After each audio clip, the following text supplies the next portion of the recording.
Ayo yang belum subscribe, klik tombol subscribe dan loncengnya agar tidak ketinggalan video dari kami. Halo, assalamualaikum warahmatullahi wabarakatuh. Teman-teman sekalian, salam sejahtera bagi kita semua. Ketemu lagi dengan saya Zahru Arkom dalam Sinau Hukum bareng Mas Apong. Baik teman-teman sekalian, karena kemarin kita sudah belajar menyusun draft surat kuasa, sekarang materi selanjutnya adalah kita belajar menyusun surat gugatan. Teman sekalian, untuk mempelajari tata cara menyusun draft surat gugatan, maka kita harus tahu juga tentang dasar-dasarnya, ya. Apa itu gugatan? Gugatan atau dalam bahasa Belandanya adalah burgerlijvondering, adalah tuntutan perdata yang mengandung sengketa dengan pihak lain, atau bisa juga dengan pengertian lain adalah permasalahan hukum yang mengandung sengketa dengan pihak lain dan diajukan ke pengadilan. Nah, untuk jenisnya gugatan dibagi menjadi dua, yakni gugatan voluntaria dan gugatan contentiosa. Apa itu gugatan voluntaria? Gugatan voluntaria sering pula disebut sebagai gugatan ex parte, satu pihak, jadi tidak ada sengketa di dalamnya, sehingga permohonan-permohonan ini nanti putusannya adalah bentuknya penetapan, ya, deklaratoir sifatnya. Jadi permohonannya adalah misalnya permohonan perubahan nama atau status hukum tertentu, permohonan penetapan ahli waris dan sebagainya, maka putusannya adalah penetapan berupa apa yang diminta pemohon tadi. Nah, yang kedua, gugatan contentiosa. Gugatan ini sering pula disebut memiliki sifat konten parte atau tidak hanya satu pihak, artinya ada pihak lawan. Nah, otomatis di sini mengandung sengketa, beda dengan voluntaria tadi.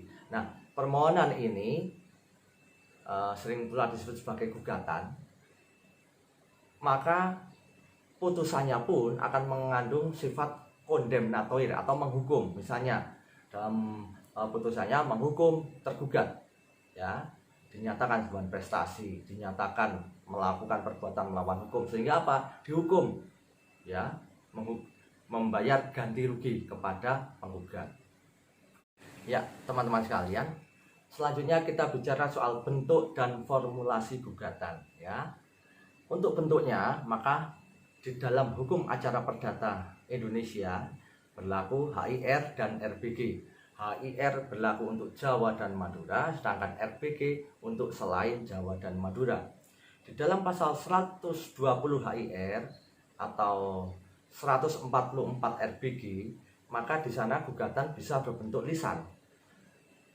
Penggugat itu menghadap ketua pengadilan karena dia tidak cakap untuk menulis dan sebagainya, maka maksud dari gugatan si penggugat ini akan dicatat oleh pengadilan, ya. Kedua, bentuknya adalah tertulis. Di dalam 118 HIR dan 142 RBG kemarin diatur, ya, mengajukan gugatan tertulis, disertai dengan apa? Nah, misalnya asas aktor sequitur formulae, yakni mengajukan gugatan di tempat kediaman atau tempat tinggal si tergugat, atau forum resitae, mengajukan gugatan di tempat objek sengketa berada. Dalam hal ini adalah berkaitan dengan benda tetap, karena tidak diketahui tempat diam atau tidak dikenal pihak tergugatnya. Formulasinya dalam surat gugatan itu ada beberapa yang harus diperhatikan di sini. Pertama adalah tujuan atau alamat gugatan sesuai dengan kompetensi relatif sebagaimana diatur di 118 HIR atau 142 RBG tadi, ya, mengingat asas-asas tadi. Nah, kedua, selain tujuan dan alamat gugatan tadi adalah pencantuman tanggal. Semua dokumen hukum pasti mencantumkan tanggal. Berikut tempat dibuatnya tanggal, dalam hal ini adalah kota atau kabupatennya disebut. Selanjutnya ditandatangani penggugat atau wakilnya, ya. Penggugat tanda tangan, wakilnya ini dalam hal ini adalah surat kuasa. Selanjutnya dicantumkan pula identitas para pihak, dalam hal ini adalah siapa saja pihak penggugatnya dan siapa saja pihak tergugatnya. Selanjutnya dicantumkan fundamentum petendi atau posita atau dalil-dalil. Nah, di dalam posita ini maka di sana ada dua hal, yakni rechtelijk grond dan feitelijk grond. Rechtelijk grond adalah dasar-dasar hukum kenapa diajukannya gugatan ini, dan feitelijk grond. Selanjutnya apa? Terakhir adalah petitum. Petitum ini adalah permohonan-permohonan sebagai ringkasan apa yang diminta oleh penggugat dan tujuannya adalah untuk diputuskan oleh hakim. Jadi harus rinci dan jelas permohonan apa yang dimohon supaya diputuskan oleh hakim tersebut. Berkaitan dengan fundamentum petendi atau posita atau dalil-dalil penggugat tadi, sebagai dasar tuntutan perdata atau sebagai dasar gugatan, maka harus sempurna dan tidak obsolibel atau kabur. Nah, oleh karena itu di sana harus disusun ada dua hal tadi, rechtelijk grond dan feitelijk grond. Nah, rechtelijk grond adalah dasar hukum. Artinya apa? Memuat penjelasan-penjelasan tentang hubungan hukum antara penggugat dengan tergugat, antara penggugat dengan objek sengketa, atau antara penggugat dengan tergugat berkaitan dengan objek sengketa. Nah, selanjutnya feitelijk grond. Feitelijk grond itu memuat penjelasan-penjelasan tentang peristiwa-peristiwa hukum berkaitan dengan penggugat dengan objek sengketa, atau antara penggugat dengan tergugat berkaitan dengan objek sengketa. Nah, teman-teman sekalian, selanjutnya berkaitan dengan petitum. Apa itu petitum? Petitum itu adalah permintaan penggugat yang diharapkan diputuskan oleh hakim. Bentuknya apa? Amar putusan. Ya, nanti kita pelajari rinciannya. Nah, yang jelas petitum itu harus apa? Jelas dan tegas. Ya, harus jelas dan tegas apa yang diminta dan harus berkaitan dengan posita tadi. Kan gitu. Nah, selanjutnya bentuknya petitum itu bisa tunggal, mintaannya satu saja, bisa juga dia alternatif, atau ada primer, ada subsidiar. Nah, subsidiaritas di dalam bentuk petitum ini biasanya subsidiarnya hanya minta diputuskan seadil-adilnya, atau ex aequo et bono, mohon putusan yang seadil-adilnya. Kemudian bisa juga gabungan, atau dalam hal ini ada aksesorianya. Nah, permohonan untuk diputus oleh hakim ini misalnya di dalam aksesorianya bisa juga disebut sebagai gugatan provisional.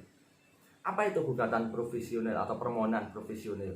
Yakni permohonan ya berkaitan dengan sengketa antara penggugat dan tergugat, namun tidak berkaitan dengan pokok sengketanya. Misalnya ya, di dalam CR itu diatur beberapa hal-hal provisional, antara lain adalah sita jaminan, kemudian apa, sita marital atau sita dalam sengketa perkawinan. Kalau misalnya di dalam sengketa hubungan industrial itu adalah berkaitan dengan upah. Dalam bersengketa itu upah tetap harus dibayar. Dalam sengketa perkawinan tadi, selain sita marital ya, bisa dimohonkan juga berkaitan dengan nafkah ya, nafkah baik kepada istri maupun juga terhadap anak. Jadi sengketa belum diputuskan oleh pengadilan, kewajiban suami tetap harus menjalankan kewajibannya tersebut.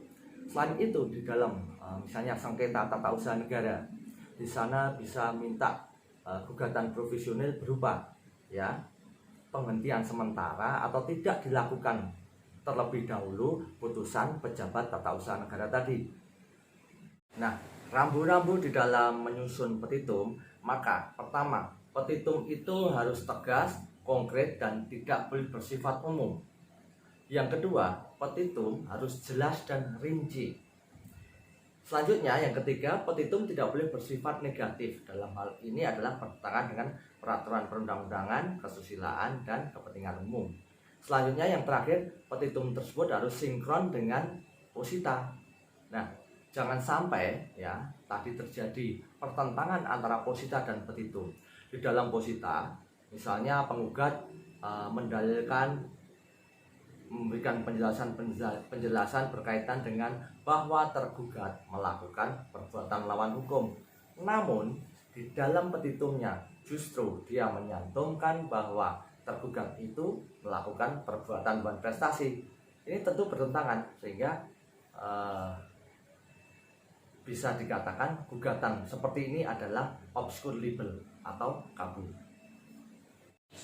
Oke, teman-teman sekalian, setelah kita mempelajari dasar-dasar dalam penyusunan surat gugatan, baik tadi bentuknya, kemudian koridornya, rambu-rambunya, jenis-jenisnya. Nah, sekarang mari kita belajar praktiknya ya.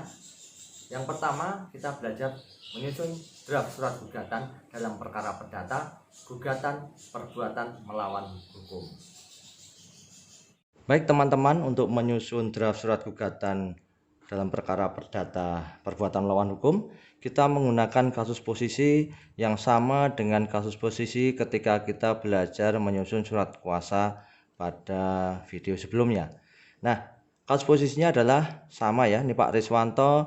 Pada intinya dia punya bidang tanah dan dengan hak milik, buktinya adalah sertifikat hak milik nomor 1054 koordinatan dan sebagainya.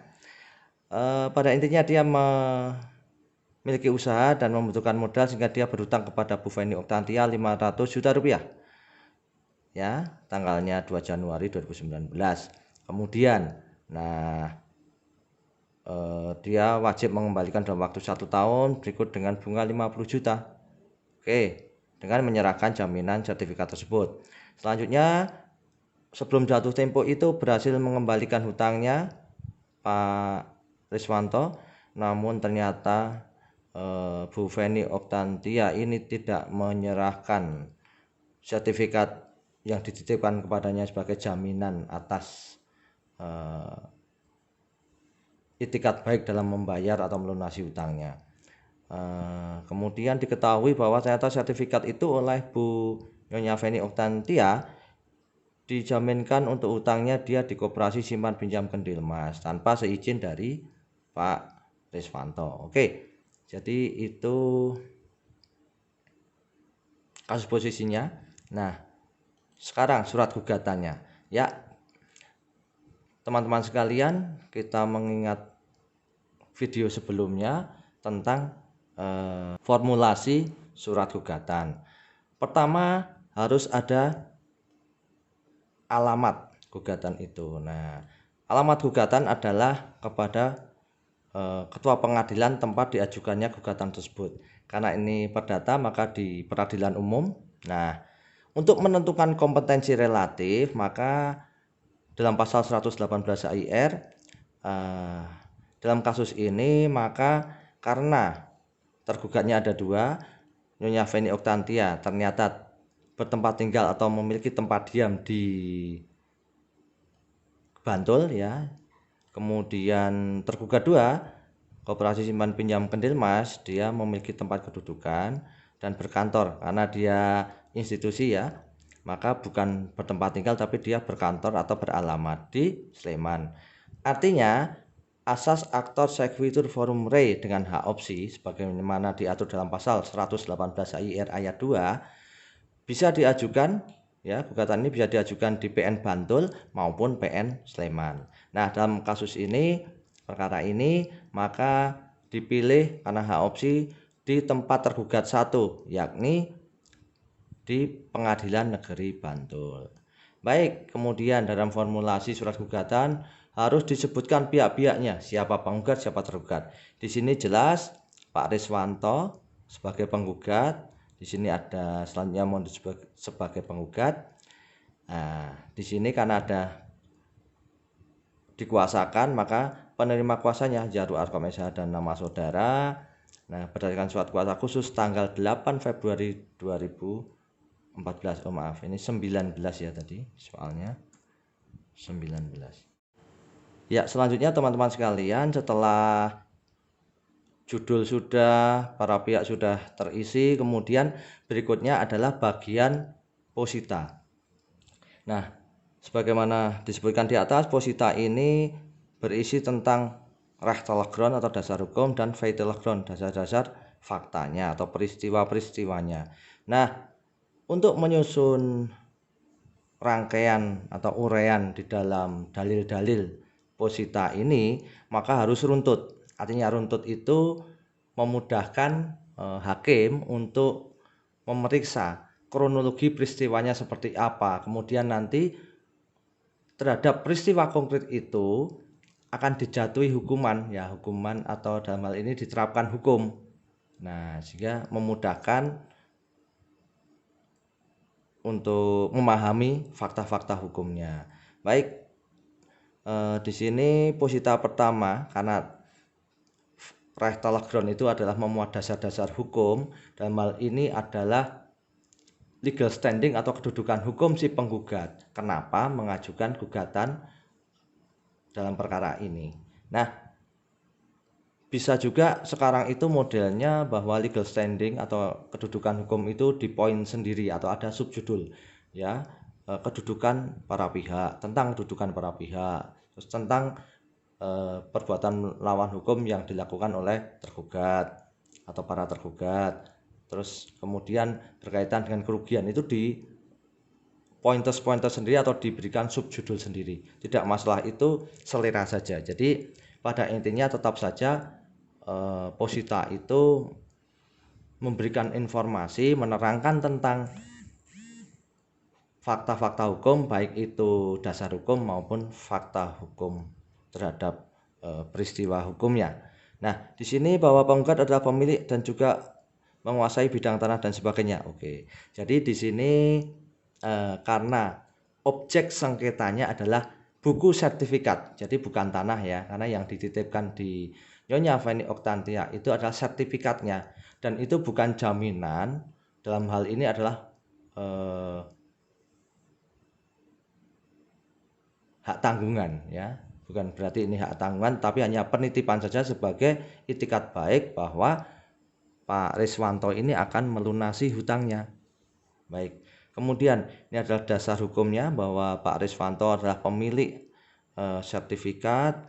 Kemudian untuk fakta hukumnya, ya, untuk fakta-fakta peristiwa hukumnya, Pak Riswanto melakukan peminjaman uang, ya, sebesar 500 juta. Nah, jadi di sini sudah ada tertera 500 juta rupiah dan kan dikembalikan dalam waktu 1 tahun. Oke.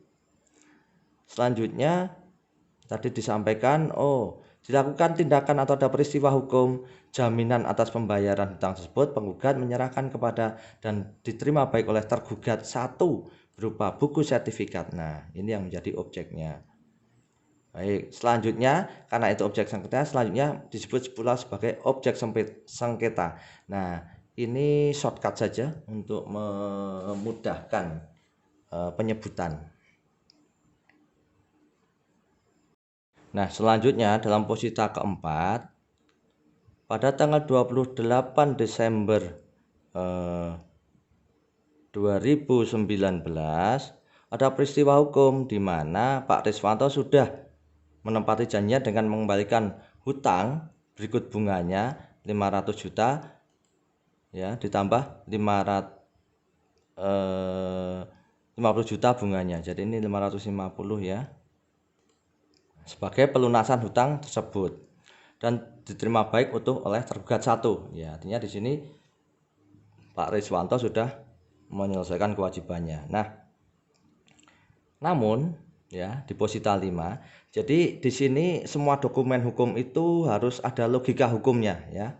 Kenapa ini bukan one prestasi tetapi dipotret sebagai perbuatan melawan hukum? Jadi begini, kalau berkaitan dengan pengembalian sertifikat itu sudah diatur sebelumnya, misalnya seminggu setelah dilunasi, maka tidak mengembalikan itu adalah suatu perbuatan one prestasi, ya, cedera janji.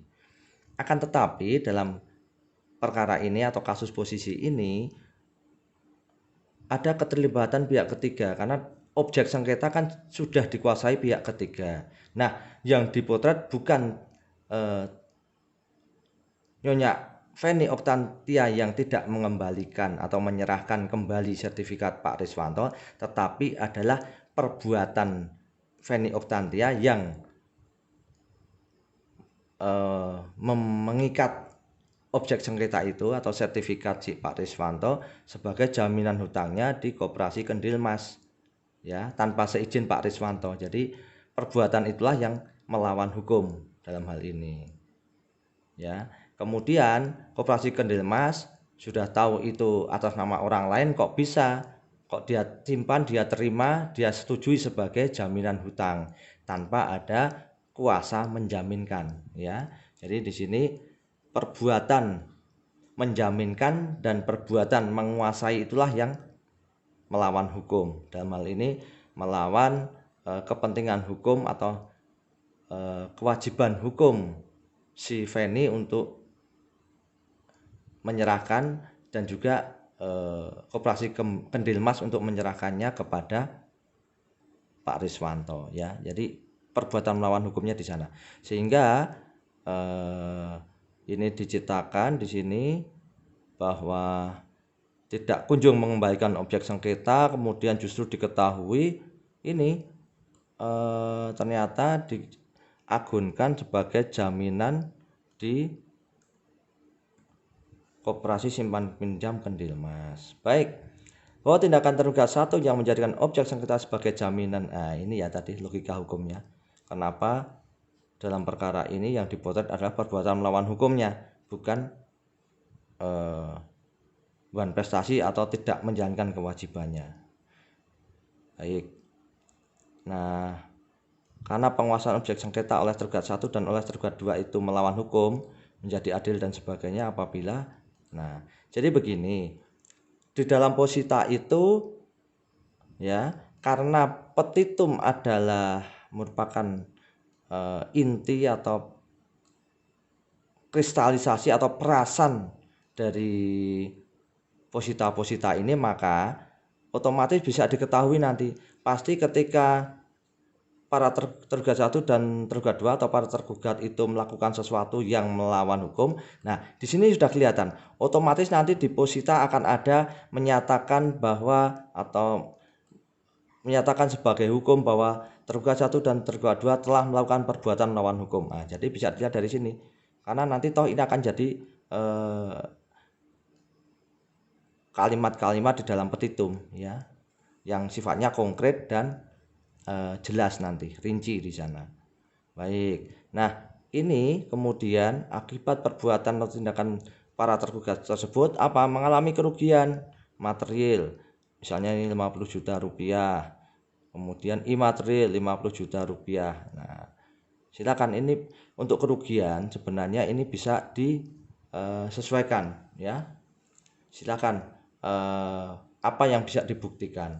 Nah, berkaitan kerugian nanti bisa kita pelajari lagi karena berkaitan kerugian itu bisa material dan imaterial. Nah, yang material pun itu bisa kerugian nyata atau real, bisa juga yang opportunity loss. Opportunity loss itu adalah hal atau kerugian yang seharusnya sudah dapat dinikmati atau didapatkan pihak tersebut. Jadi itu opportunity atau yang akan datang. Tapi karena perbuatan para tergugat itu nggak jadi didapat keuntungan tadi, itu salah satu ciri dari opportunity loss. Nah, kemudian imaterial. Nah, ini silakan nanti karena kesulitan, kerepotan dan beban-beban yang harus ditanggung oleh penggugat, maka merasa rugi sekian. Nah, semua ini nanti harus dibuktikan, ya. Kalau minta atau secara logis akan dikabulkan oleh hakim, maka kerugian-kerugian ini harus bisa dibuktikan di bagian pembuktiannya nanti. Nah, ini kita bagian menyusun surat gugatan. Nah, dalam praktiknya saya pun kalau menyusun surat gugatan maka saya harus melihat dulu alat buktinya, ya. Jadi harus menyiapkan dulu alat buktinya. Jadi jangan asal ngomong, asal membuat posita, dan petitum. Nah, nanti akan kesulitan pada saat membuktikannya. Nah, jangan sampai demikian, maka dipersiapkan betul posita-posita itu, alat buktinya apa ya. Kita lihat alat bukti ya di dalam keperdataan ya, hukum acara perdata, maka ada alat bukti tulisan ya, alat bukti keterangan saksi ya, kemudian pengakuan atau jawaban dari tergugat itu merupakan klarifikasi atau membenarkan, kemudian persangkaan, alat bukti persangkaan, dalam hal ini persangkaan hakim dalam menerjemahkan undang-undang. Yang terakhir adalah sumpah ya. Dilihat alat-alat bukti tersebut. Baik, setelah kerugian maka ini nanti pasti di petitum akan diminta kerugiannya. Nah, selanjutnya adalah bagian aksesoria dari gugatan itu bisa. Nah, ini ada CB, sita jaminan ya, konservatori beslah. Nah, sebenarnya jaminan ini kan 180 HIR itu ditujukan untuk yang berkaitan dengan objek sengketa. Nah, ini selanjutnya ya, dalam posita 9 dicantumkan untuk menjamin agar para tergugat melaksanakan putusan. Jadi kalau di 180 HIR itu memang sebenarnya sita jaminan atau konservatori beslah itu tujuannya agar apa? Agar barang tidak diperalihkan oleh si tergugat ya. Dalam hal ini sebenarnya harus kaitannya dengan objek sengketa, itu yang paling logis untuk dikabulkan tentang sita jaminan ya. Jadi sita jaminan harus berkaitan dengan sengketanya itu. Nah, karena khawatir diperalihkan, maka di situ harus bisa dibuktikan kekhawatirannya ya, harus bisa dibuktikan sehingga hakim pun baik dalam putusan sela maupun dalam putusan akhir juga bisa menjatuhkan putusan menyatakan sah dan berharga sita jaminan berupa apa-apa. Nah, di sini sertifikat bidang tanah ya, sita jaminannya bagaimana tercatat dalam sertifikat HGB nomor 121 HGB Jetis dan sebagainya. Oke. Tuh. Nah, selanjutnya adanya posita 9 ini otomatis dalam petitum pasti nanti minta ya, penggugat akan meminta agar ditetapkan sah dan berharga sita jaminan terhadap objek ini. Nah, selanjutnya di posita 9 di sini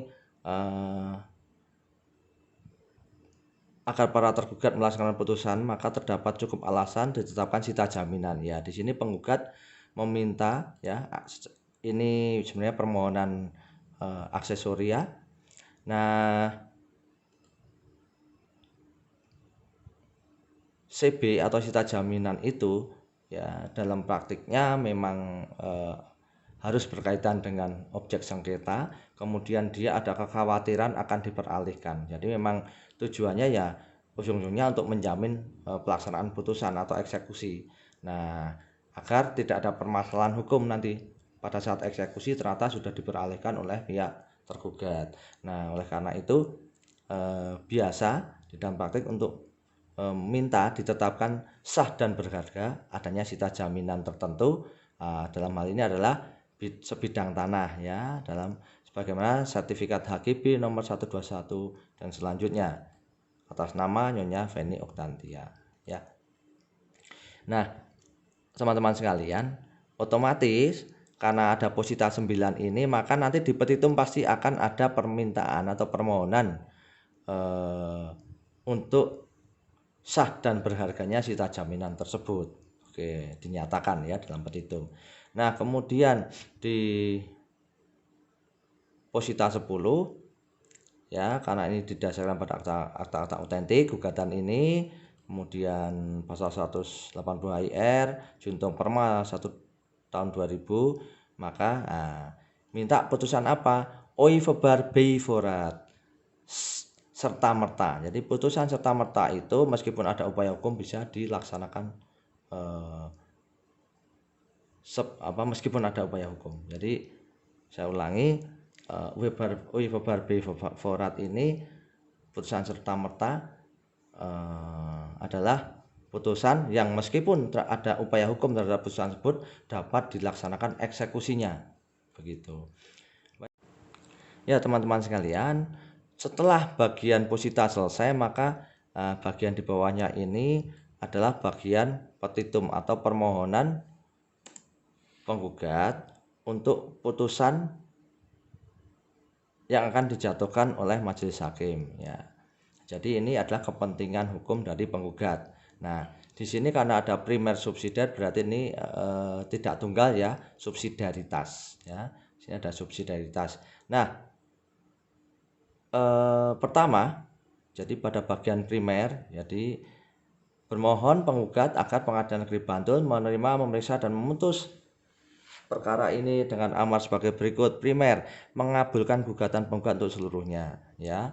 Meskipun ada kata-kata mengabulkan gugatan penggugat untuk seluruhnya, bukan berarti ini tidak konkret ya. Ini konkret karena apa? Gugatan penggugat seluruhnya kan ada di bawahnya ini, ada misalnya di sini 8 item ini, 8 butir kan gitu. Jadi tidak memenuhi kualifikasi bahwa petitum itu bersifat umum. Tidak, ini tidak bersifat umum. Masih memenuhi kriteria konkret. Yang kedua, menyatakan sebagai hukum bahwa tergugat 1 dan tergugat 2 telah melakukan perbuatan melawan hukum. Nah, tadi yang saya sampaikan ya. Otomatis apa yang disampaikan di posita tadi bahwa logikanya atau didalilkan bahwa penguasaan, penjaminan dan penguasaan terhadap objek sengketa itu adalah melawan hukum. Ya, makanya ini dinyatakan melawan hukum. Nah, bisa juga ya.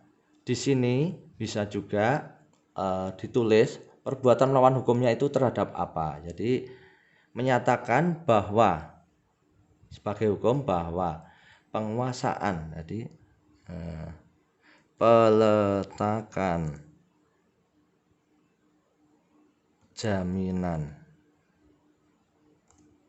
dan penguasaan objek sengketa.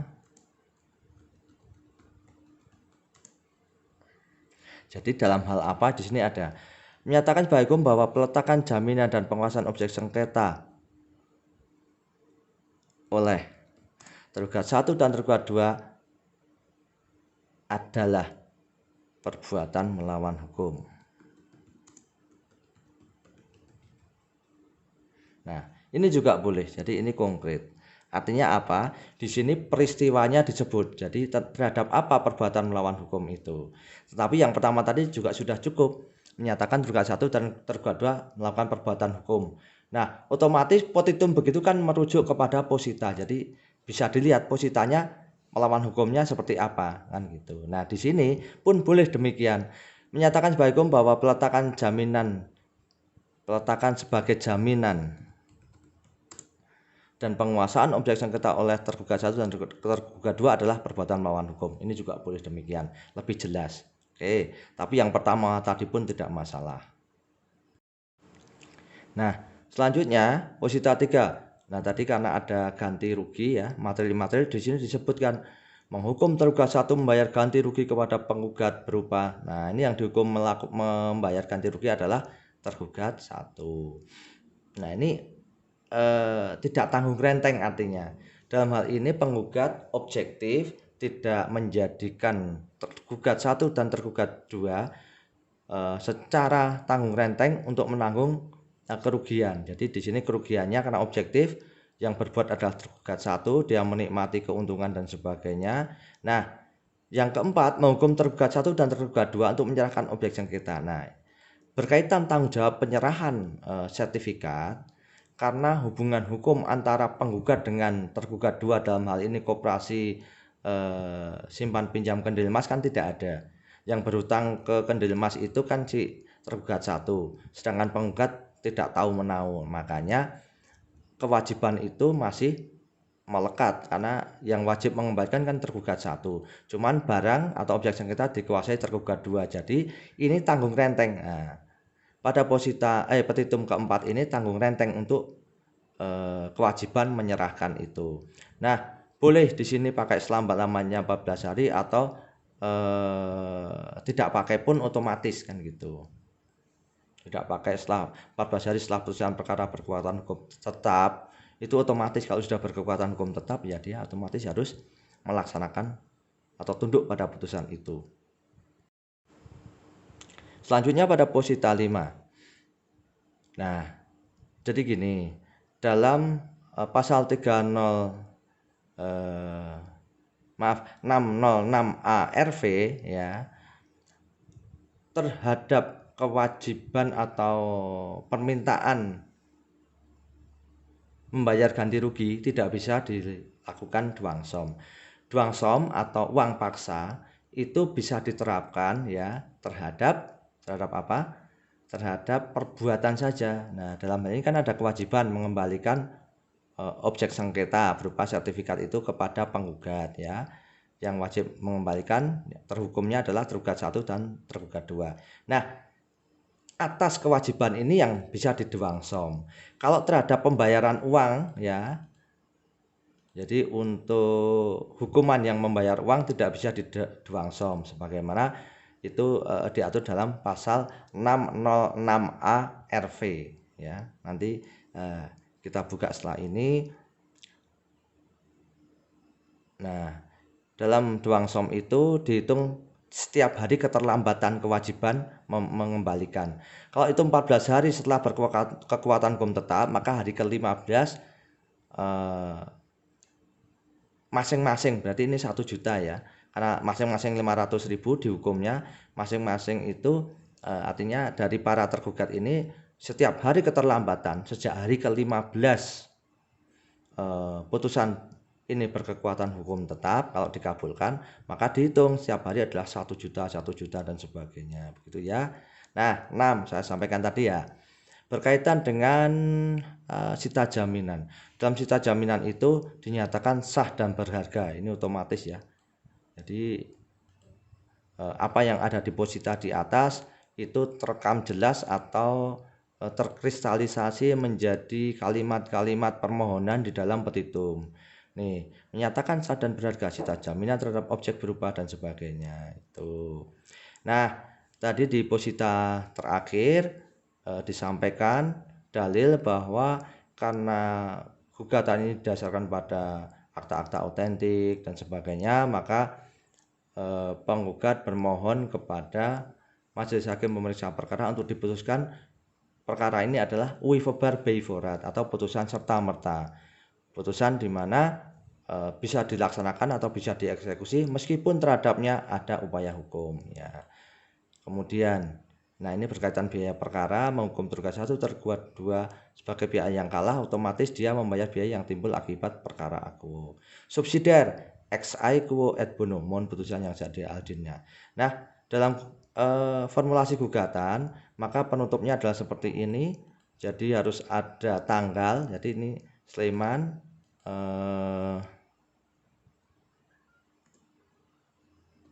tanggalnya adalah 23 Februari 2020. Nah, kuasa penggugatnya adalah Yaitu Arkom SHMH dan nama saudara.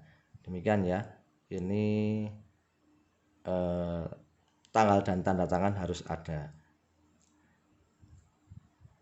Baik teman-teman sekalian, kita sudah belajar menyusun draft surat gugatan dalam perkara perdata perbuatan melawan hukum, dan nantikan seri selanjutnya dalam penyusunan draft surat gugatan dalam perkara wan prestasi. Semoga berguna. Jangan lupa kita berinteraksi dalam kolom komentar. Jangan lupa pula sentuh tombol like, subscribe, dan loncengnya. Terima kasih dari saya, semoga berguna. Wassalamualaikum warahmatullahi wabarakatuh. Sampai ketemu lagi.